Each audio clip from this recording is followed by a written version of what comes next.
Hi everyone, welcome back to my channel, or welcome if you are new. If it is your first time here, my name is Ashley and I love to make all sorts of recipe and meal inspiration videos here on my channel. So if you haven't done so already, please make sure that you hit the subscribe button. Today's video is extremely special to me because it is my first collaboration, and not only that, it is a collaboration with some very amazing women. At the end of last year, I was blessed to be a part of a Zoom call meeting with one of my favorite YouTubers, Jessica O'Donoghue. And in that meeting, she shared tips and tricks and answered the questions for those of us who are interested in starting a YouTube channel. So I not only got amazing information during that meeting, but I also was blessed to meet some very inspiring women as well. So today's video is going to be a collaboration with Jessica, as well as two of those amazing women, Amanda and Meaghan. So we are all going to be sharing cozy fall recipes with you today. After you finish watching my video, please make sure to check theirs out as well. I will have a link to each of their channels in the description box below. So without further ado, let's go ahead and jump on into these recipes. First up are mushroom gorgonzola bites. I will be linking the recipe below in the description box, but I did make a couple of changes to it. To begin with, you want to start out by sauteing mushrooms and onions, and that's one of the differences I did, was by adding the onion.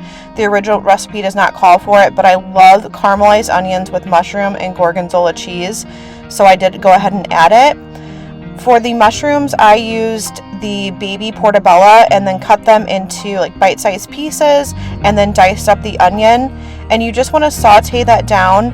And then once it is finished cooking, you're going to add in some garlic, let that cook for a little bit, and then you're going to add in salt, pepper, and parsley.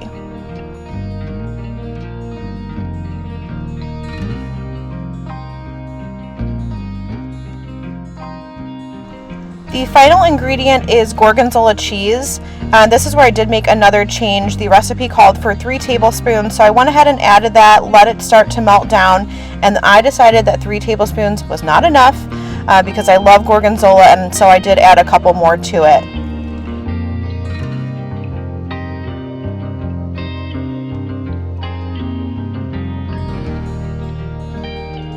While the filling was cooking, I did go ahead and take these mini phyllo shells that you can get in the freezer section at most grocery stores, and I did pop them in the oven for about 3 minutes just to warm them up.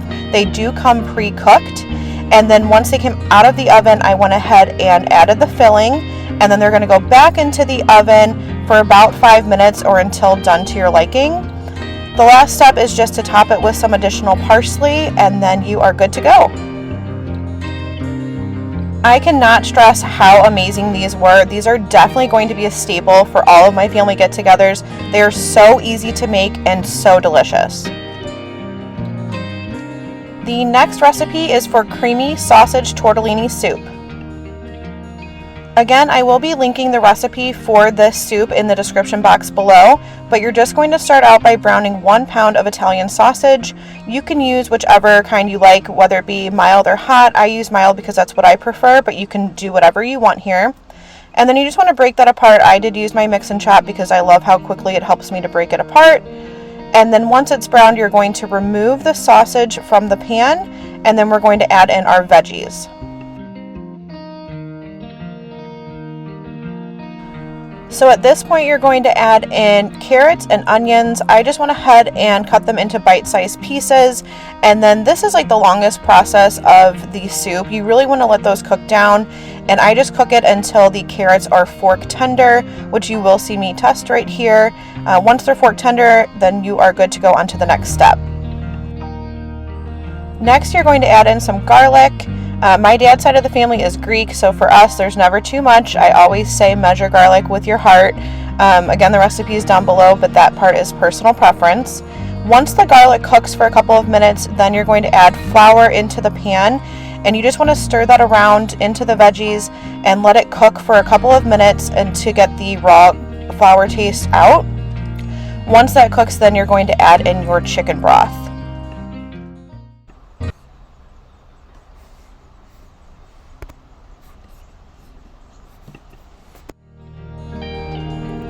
You just want to let the chicken broth come up to a boil and then reduce the heat down to medium, and you're going to let it simmer for about 5 minutes, and then you're going to add in spinach and let that wilt down. It always amazes me how much spinach wilts down. When you first add it to dishes like this, it looks like there's way too much. It barely fits in the pan, and then it turns into almost nothing. So if you really like spinach, you can add more than I did here. For this part, I did follow the recipe, but that is your personal preference. Once it's wilted down, you're just going to add in a container of refrigerated cheese tortellini. I would use the refrigerated tortellini versus the dried kind. For me personally, I just think the taste is a lot better. And then you'll add back in your sausage, your seasonings, and then a little bit of heavy cream to finish it off. I cannot think of a more comforting, perfect soup for this time of year. I really hope that you enjoy this recipe. Our cozy fall dessert, we have pumpkin pie crisp. This recipe is so easy to make, and it definitely combines two of my favorite fall desserts, pumpkin pie and apple crisp, or what I like to think is the best part of the apple crisp, the crisp topping. You're going to start out by adding in 1 can of pumpkin puree, and then to that you will add in 3 eggs, sugar, pumpkin pie spice, a little bit of salt, vanilla extract, and then heavy cream.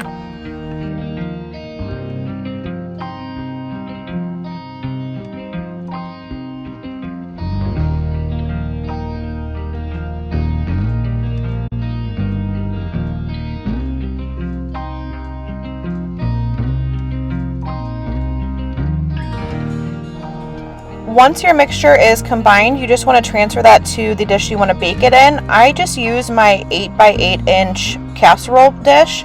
You could also cook this in a cast iron skillet if you would like. It's completely up to you.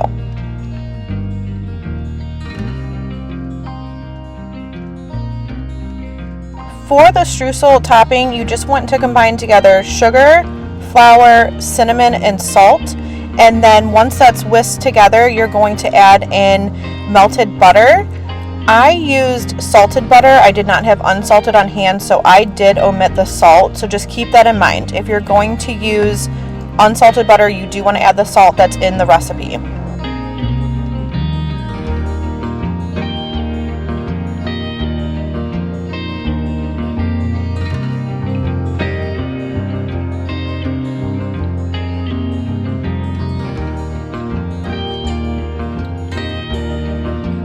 Once you add the butter, you do want to switch over to using a fork to combine this. That way it doesn't become a mess in your whisk and get all clumped inside of it.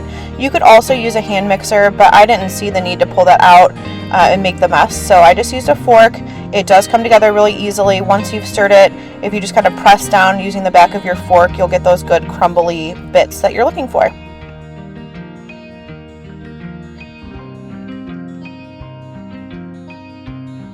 So the last step is to sprinkle your streusel topping onto the pumpkin pie filling. And this is where I wish I would have listened to a comment on the recipe. I always like to read recipe comments when I'm first making something to see what other people suggest doing. And someone had put that it is a lot of streusel topping for the amount of filling.